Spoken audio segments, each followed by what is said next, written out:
వైసీపీలో మార్పులు చేర్పులపై మాజీ మంత్రి వెల్లంపల్లి స్పందించారు. తనకు సీటు లేదని, సీటు మారుస్తున్నారని రకరకాలుగా ప్రచారం చేస్తున్నారని అన్నారు ఆయన.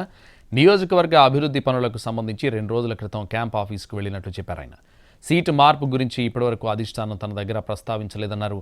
విజయవాడ వెస్ట్ నియోజకవర్గం నుంచి మళ్లీ పోటీ చేస్తానని చెప్తున్నారు. విజయవాడ సెంట్రల్ స్థానానికి తనను మారుస్తున్నారన్న వార్తలు నిజం కాదని చెప్పారు. అంతేకాదు తాను పార్టీకి రాజీనామా చేశానంటూ అబద్ధపు ప్రచారం చేస్తున్నారని చెప్పారు. జగన్ ఏం చెప్పినా చేయడానికి సిద్ధంగా ఉన్నారన్నారు వెల్లంపల్లి. విజయవాడ 3 నియోజకవర్గాలతో పాటు ఎన్టీఆర్ జిల్లాలోని అన్ని నియోజకవర్గాలు గెలిపిస్తామన్నారు.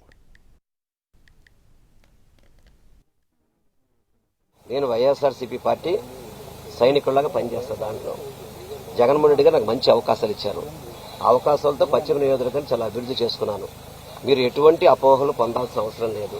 తప్పకుండా జగన్మోహన్ రెడ్డి గారి నాయకత్వంలో వారి ఆశీస్సులతో 120 రూపాయలు నేను మళ్ళీ పశ్చిమ నియోజకవర్గం నుంచి పోటీ చేస్తాను. వెస్ట్ కాకుండా వేరే చోటుకు వెళ్ళమంటే వెళ్తారా సార్? ఇవన్నీ మా ముఖ్యమంత్రి గారి నిర్ణయం.